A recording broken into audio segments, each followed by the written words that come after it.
The Legge Show for Wednesday, October 29th. It's the week that Georgia plays Florida.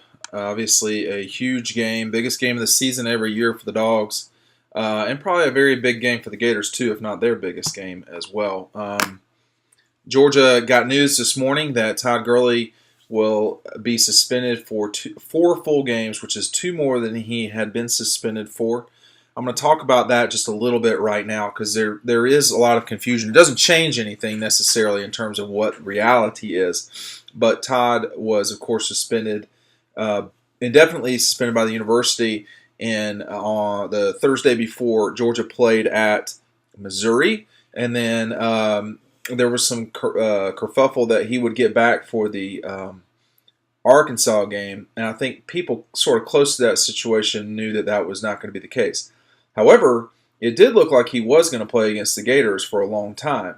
That, of course, seems very unlikely now with the news of the NCAA doing a four-game suspension. So, just to review, this could take a few minutes to sort of explain or attempt to explain. I mean, a lot of the reality here is that we don't know what we don't know. We know what's been reported by Sports Illustrated, TMZ. We know what's been alleged by virtually everybody. What we don't yet know 100%, we know what the NCAA has said that Todd did. What we don't know are a couple of things. Number one, we don't know if Georgia agrees with the NCAA's findings. That may be why they are appealing this ruling. Number two, we know that Todd admitted to something. We don't know how much Todd admitted to. Number three, we don't know how much Georgia actually said that Todd took. Obviously, it was something, or he wouldn't have had a two-game suspension by the university. But there has been a lot of, I don't know how to put it. I don't know, misinformation is the right way. I think a lot of times what happens in these situations, and I've written this in the past on Dog Post, and you should go check out dogpost.com if you don't check things out there. But I think a lot of times people see what they see in a written statement and they believe what they want to believe. I've been pretty steadfast from the get-go that Todd would play again, and that is true. I did think that it was going to be the Florida game. I think it's pretty evident now that he is probably not going to play in that game. I also learned about half a decade ago that you can't really know what's happening with the NCAA. There's too many things that you don't know in the process, and things can change in the process. It's totally different than with a school just dealing with any number of things, any sort of suspension at all. So it definitely looks like Todd is going to be out for Florida and Kentucky. I also see people talking about Georgia's mismanagement of the public relations of this. I don't know if that's actually true. It seems to me like, more than anything else, that people are reading what is being reported and they are assuming that Georgia has said that. Well, that's not the case. Now, has Mark Richt said things that's led some people on? It seems like it before the Arkansas game, I think it was. But no one from Georgia has ever said, hey, he's going to play. No one from Georgia has said, hey, this is the dollar amount, which you could easily then go and look at the NCAA's code, their bylaws, and determine what the infraction would be. The NCAA wrote that this was that they had received something. They questioned Georgia again. They received it on a Wednesday. They questioned Georgia again on a Friday. Georgia gave them back information on a Saturday and a Sunday, and then the NCAA gave Georgia its findings on a Tuesday in the evening, or in the afternoon. We've requested Freedom of Information Act. We'll know what reality is here at some stage. I don't expect him to play against the Gators. Las Vegas doesn't seem to care. Georgia still is a 13-point favorite. 12.5 in some instances, 13.5 in some, but pretty solid 13. So Vegas doesn't seem to care. Florida's starting a brand new quarterback. So there's plenty of questions going on if you just take everything. There's many more questions for the Gators than there are for the Dogs in this case. Starting a brand new quarterback, a guy who had his own issues, not with the NCAA, but in terms of with the police not that long ago. Georgia enters this thing in the same situation it was in these last 2 weeks. So they're going to rely on Nick Chubb. It seems to me they're not going to have. It seems like they're not going to have Todd Gurley. That's what it seems like. But again, we're talking about the NCAA here, so I hope for my sanity that the NCAA decides to do what they're going to do once and for all before Friday. I mean, I don't think that's necessarily asking too much, but all of this could have been avoided, and people say, oh, well, Georgia's athletic department is weak. They are not fighting for the student athlete. Hey, listen, all that had to happen was Todd not take money. And people can say what they want to say about it. And I mean, I don't hate Todd. I don't have an issue. But he did what he did, and there are ramifications for that. And it's that simple. I mean, anybody saying that Georgia's not doing their part, hey man, you got to find something else to complain about.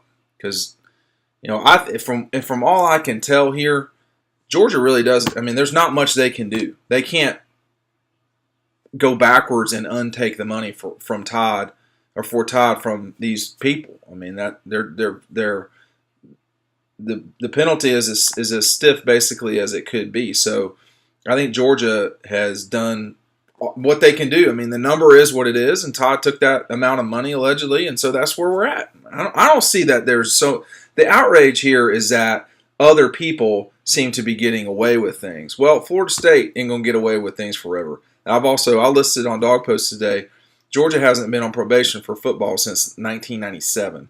There's been multiple schools in the SEC that have been on probation in that time, and you're sitting there saying, well, I don't care about probation, I just want to win. Well, that's why you're not an administrator at a college. Wallace, 30-37. Dean, I enjoyed this show last week. It was good, thank you. Anyway, for 2 years, Georgia had Jarvis Jones, who dominated Florida. In your opinion, who can that be? Who can that guy be for the defense this year? Well, I think you have two people, but I would probably go with Leonard Floyd, who has sort of woken up of late. Jordan Jenkins could play well, but boy, Damian Swann has come along. But there's no one Jarvis guy, and if I had to pick one Jarvis guy, it would probably be Leonard, because I think in the grand scheme of things, Leonard is could be a first round guy if he develops a little bit more physically. He's still got a little bit of ways to go there. But if you're asking me one person, I would say Leonard. And, coincidentally, that person plays outside linebacker. Good dog, 47-33.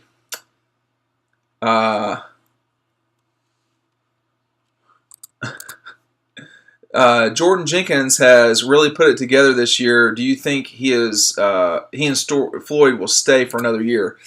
I mean, I would imagine that Jordan will stay. I would imagine. He has not said that to me. No one around him has said that to me. I would think that it would be a slightly more difficult case for Leonard. I think they would both benefit by sticking around, frankly. And I think that that's an important, thing when you're thinking about, if you're talking about third round money, that's a lot less than first round money, and staying in school one more year is, 1 year investment. That seems like pretty good money pretty good time for money if you can do that, but we'll see. Bonus question about Hoyt Kelly, who is from Coker, I think. We'll leave Coker out of this. How about that? Is there any? Payne Hall asks, is there any better sport than watching college football team get progressively better? Is there anything better in sport than watching a college football team get progressively better from week to week, and anything worse for fans than having an off week during that stretch? Well, for me in sports, one of the most beautiful things is watching a person at the net for tennis get passed cross court or just out of their reach. I think that's a really cool thing personally. I've had that done to me. I've done that to people. I think that the crossover dribble where people look stupid is a lot of fun. But in team sport, I did find myself rather bored this past weekend. I watched the Thursday night game, the Friday night game. I stayed up until 2 o'clock in the morning and watched, these are typically Pac-12 games. I watched all those games, and they're just boring. And it was not the same without until those SEC schools started playing at the later part of the day. And, I think you would have liked to have seen those games spread out a little bit more. But, if you're a Georgia fan and you're watching, Georgia get better and get better without their best player, I think the natural question is going to be, will they get worse if he returns, which seems just stupid. But I think Georgia would have liked to have played the week before South Carolina. They didn't. I think that now we're talking about they needed a break for me in my mind. But now they get the Gators, which is the biggest game of the year for them, and I think they would have liked to have played this past week, but they wanted to get Todd back. I think they really felt like they could get Todd back. So the question too about this whole thing: what has changed? Did something change, or So that's part of the question too. Is did something change in Georgia's calculations for Todd this coming week? We don't know the answer to that. There's a lot of guessing there. We don't know. We don't know. Dixie Dog 02. Compare the pass rush of the Gators to that of Missouri, and do you see a very similar game plan offensively? I didn't run through my statistics that I spent much of my graduate school life dealing with, statistical regression analysis, etc. Look, the Gators are really not that bad on defense by any stretch. Alex McAllister kind of leads the way for them with sacks. He's averaging about half a sack a game, and so they've done okay. Sacks by Florida is ninth in the conference. They are averaging about not quite 3 a game, which is a little bit less than Georgia in that time. Georgia's played one extra game than the Gators, I think, so far. I guess Florida has another off week somewhere. And Florida had that game that's probably going to keep them out of a bowl at this stage, Idaho. They should have played that game, as it turns out. But yeah, I mean they're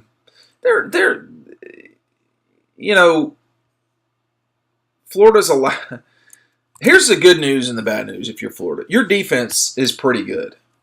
That's the good news. The bad news is you're still allowing you're still 10th in the conference at 25, not quite 26 points a game. That ain't great. And more importantly, not more importantly, but another thing that you look at, or at least I look at, is opponent third down conversion. The Gators are allowing 41% for the opposition. 41%, 38 of 93 games. They have a lot. They have in third down. So they're allowing third downs, and they're not necessarily great at rushing the pass. I mean, Missouri was averaging not quite 4 sacks a game when they played Georgia, and the Gators right now are averaging a little less than 3. So just like I always during this thing I look at the last sheet on the SEC statistical. It's called the Conference Statistical Ranking Comparison through games October 27th through 2014. So you look at it. Georgia's 3 in the conference in rushing, 12th in passing, 7th in total offense, 1st in scoring offense. They are the number 2 team against the run. They're the number 9 team against the pass. They're the number 5 team in total defense and 4 in scoring defense. Okay, the Gators are struggling offensively, and that's why they made a change at quarterback. They are 8th in rushing, so not bad, not horrible, but not bad, not great, not bad. Passing, they're 10th. Total offense, they're 11th. So whereas Georgia struggles to pass, they make up for it in the run.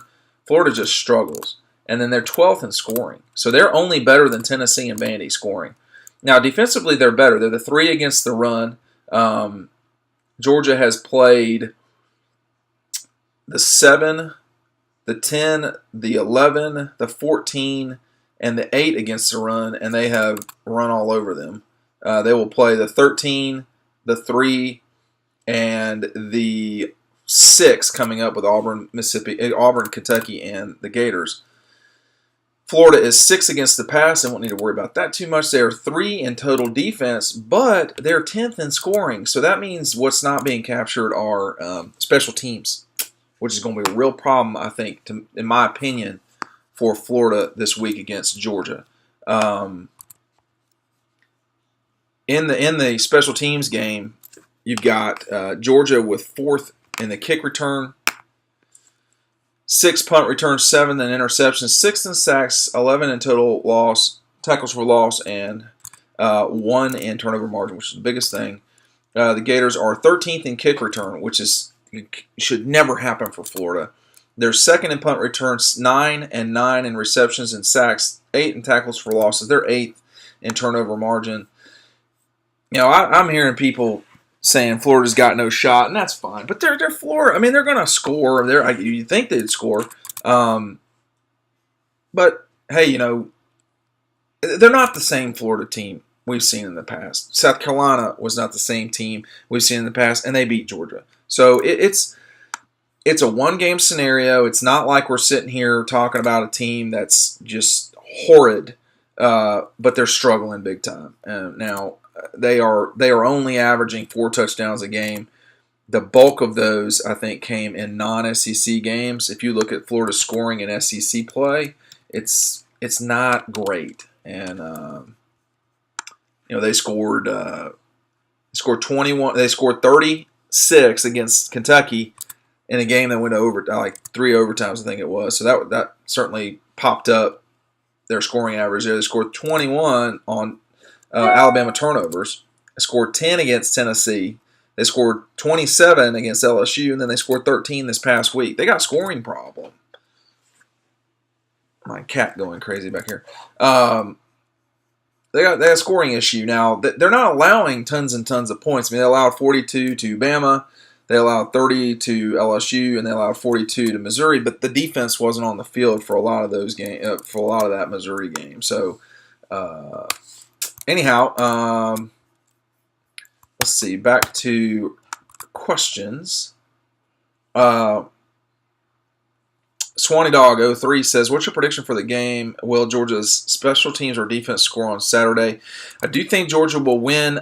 In terms of covering, I don't know if they cover. It's 13 right now. If they won 35-23, that wouldn't be a cover, but it would be a pretty solid beating. And so that's just. I could certainly see where Georgia runs out. They should have run out on them last year and then already drops that ball. Will Georgia's defense or special teams score on Saturday? If they do, then it could become a blowout. See, and they have scored defensively against Tennessee, against Vanderbilt, against Arkansas, and on the special teams front, here's Isaiah McKenzie returning the ball to the 50 a lot, and that just, if you're the other team, if you're Florida, you cannot allow McKenzie to get off in this game. And that's going to be a real problem if he does. I'm trying to look to see where kickoff returns, where he actually is listed. I don't see kick return average. I don't think he has enough. Yeah, he doesn't have enough returns to. Amazingly, Todd Gurley still leads the SEC with 194 yards a game. An all-purpose. He's gonna lead the league in that this year when he just whenever he comes back. It won't matter, but it's stunning that he is still that good. In the run game, his average is still the highest, but he doesn't have the most yards. He's a little bit down on the list there, but 154 yards rushing. I don't see Nick. Yeah, Nick is 83 yards a game. Of course, some of those games he didn't hardly run. I don't know about the actual score of the game, but it could be something like that. I mean, if you look at Vegas, they're saying something like 32-19. That wouldn't be a cover, or it would be a push, but yeah, that'd be a pretty bad beating. Do I see Malcolm Mitchell sticking around another year? He took a picture with the seniors, so probably not. I mean, I think he should think about it, but probably not. He really hasn't had a huge impact this season, but we're only halfway through the season. If Georgia's going to play 14 games. We're only halfway through the season. They could play 15 games. We're not even halfway through it then. Who's the most underrated player on the team? Hey Penny. I mean, I would say probably Bryce Ramsey, but he doesn't play. So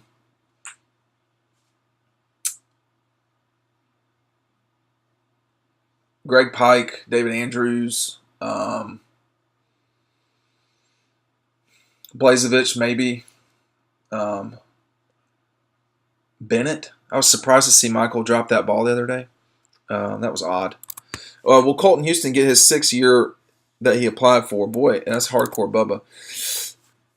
If I were NCAA, I'd certainly figure out how to give him a 6th year. Yeah. I was a little surprised Colton wants to do that. Just a little bit, not a ton. I mean, I get it. I get it. I understand why he would want to play a 6th year. I think he'll get it. I think they're going to have way too much pressure to give him that. And the fact that they stole those years. I mean, it's all there is to it. They stole the years from him. RBL 33. With Georgia sitting at 11 in the rankings, Auburn is the only team ranked in front of Georgia left to play. What if Georgia beats them and Auburn loses 2 more? That could happen, and that could happen, by the way. Does Georgia make the playoffs? Seems like if Georgia wins out and wins the SEC, they have to put us in. But if we beat a 1-loss team from the champ, well, listen, I'm sorry I'm reading that so sketchily. If Georgia wins the SEC championship, they're going to go play, unless they got 3 losses, and that would involve a loss from someone not good, and that would be Tech, Florida, Kentucky, or Charleston Southern. So if they win if they have 3 losses and they win the conference championship, I think even then they may get in. But if a 2-loss champion from the SEC is unquestionably getting in, and we're going to see the best case scenario. If there's a 2-loss SEC, you've got the best case scenario is you got an undefeated ACC. You would have a 1-loss Pac-10, 1-loss Pac-12, 1-loss Big 12, 1-loss Big 10. Georgia, the SEC 2-loss champion is going to get in over those guys. Now you watch and mark my words. But I don't think the SEC champion is going to have 2 losses. But if the SEC champion did have 2 losses, it's more likely to be Georgia than probably anybody else. H.M. Wood, what's the deal with Pruitt? Is he in the witness protection program? Why is he not speaking to reporters? That's a Jeremy Pruitt question. I don't know the answer to that. And, I mean, it's his prerogative. He's getting paid more than $750,000 to coach football. I would think it's not that tough to spend 20 minutes a week to talk to reporters. Mike Bobo has figured out how to do it. It's his deal. I think it's kind of silly myself. But it's silly, so it doesn't really matter to me one way or the other.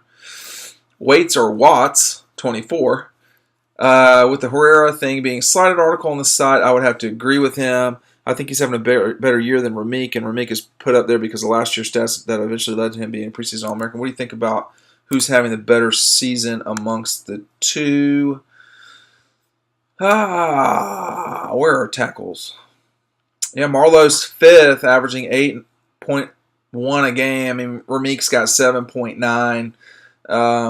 Marlowe's got 22 solos. Ramik's got 31. So it could be a matter of a Marlowe piling on. I don't know. Yeah, I mean, what you said is probably exactly right.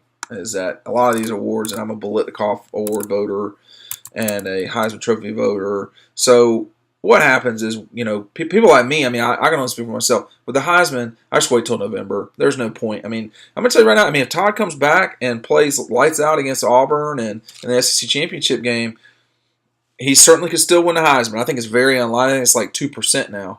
But I watched Dak Prescott, and you're kind of sitting there, kind of pulling for the kid a little bit.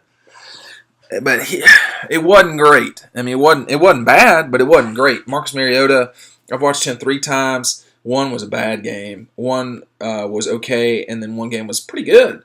But I think if Todd were to come in and run for 200 yards in the SEC championship game, he would have a legitimate chance to win that thing. But we got a long way to go before there. With a Marlowe, I think Marlowe's played fine. Ramik's a better NFL prospect, and award things just go to who has momentum and who's played well. I mean, I think they both played pretty well. If I were Marlowe, I'd feel a little bit slighted. Sure, why not? Danger Ranger, 69-69. With both teams wearing home jerseys this year, is this a new tradition starting or a 1-year deal? The way I understand it, this is going to be the way it is going forward. I talked to Greg McGarry about that earlier this week. Now, he didn't say that, but it's what it seems like. If Georgia beats Florida, Kentucky, and Auburn wins the next 2, this would set up the biggest Georgia-Auburn game ever. I think the 71 Auburn game was pretty big I'm trying to remember. I mean, the '04 game was pretty big too now, but those two teams were top 10. Um, well, let's be frank. I mean, Auburn's the one that's got a little bit more complicated path to there because they got to play at Ole Miss. Georgia got to beat Florida, and they got to play Kentucky on the road. But still, any chance of Sony and Keith playing? I know I got to get my cat, or people are gonna start freaking out. Come here, Penny. You want this? Keith's not gonna be playing. Okay, Keith's not gonna be playing this week, and Sony. I'm getting conflicting news there. So my guess would be that no, Sony won't play. Now I don't know that. Mark keeps saying he's doubtful. Some people close to Sony tend to think that Sony can play in this game. I don't think Georgia. I think Georgia can win the game without Sony Michel. He helps. There's no doubt about that. He helps for sure. Come here. There. He helps for sure. But I don't think there you are. I don't know that you play Sony just to play him. Boy, he's very helpful on special teams in a big way. And I don't know what's going to happen with Keith in the end. I think that's football is not going to be something he probably does for a living necessarily. And so he sort of has to understand and figure out where he goes from here. This is his third season at Georgia. My math is correct. Yes. So he could wrap it up if he wanted to. I don't think that's what he wants to do, but he could try to get he could just say this year's a red shirt. I guess he could apply for medical, but you're halfway through the season and I just don't know if they're going to give him medical. That would mean you're there for 6 years, and that seems. Keith's got to do what Keith wants to do, whatever that is, and we don't know the answer to that. Okay, here we don't know the answer to that yet. I do not see any way Keith Marshall plays against Florida. I think that's basically way out of the question. Okay, come on. So. See, this is why you don't have this. I love my cat and everything, but she's very finicky. She's much like many of these Georgia fans. She's very finicky. She wants what she wants. She wants Todd Gurley to play. She doesn't want anything other than that. And with the whole Todd thing, I'll just wrap it up. With the whole Todd thing, Todd broke rules. Todd knew the rules. Todd broke the rules, and that's where we're at with the whole thing. Okay, moving on. But that the rule is a rule that doesn't necessarily make tons and tons of sense doesn't mean it's not still a rule, and he just shouldn't have done it. And we wouldn't be in this situation. I don't think the kid's committed murder or anything close to what a Florida State player has been accused of here lately. But I do think that the reality is the rule is very clear. The punishment for the rule is very clear cut. And, he's got to look at his peers in their face and say, hey, I messed up. This is on me. And that's it. Because, what happened, and now, just move forward. I don't think there's been any, I will certainly wait to reserve judgment as it relates to when the Freedom of Information stuff comes out. But, the kid messed up, and now he's going to continue to sit. But he's going to play, so it's not like his whole life has ended. And he's going to play professional football. But in terms of the rules that we have set right now, these are the rules. He was basically speeding. He was going 40 in a 25. He's got him pulled over, and he's going to have to pay the fine. Okay, Georgia takes on the Gators. I feel like we should talk about that game more, but everybody seems so fixated on Todd, and rightfully so. It's a big story. And then also too, Florida just seems bad. Maybe this is a trap for Georgia. Maybe not. Maybe Florida's just really that bad. Okay, Dean Legge Show, October, the week of Georgia's game with Florida.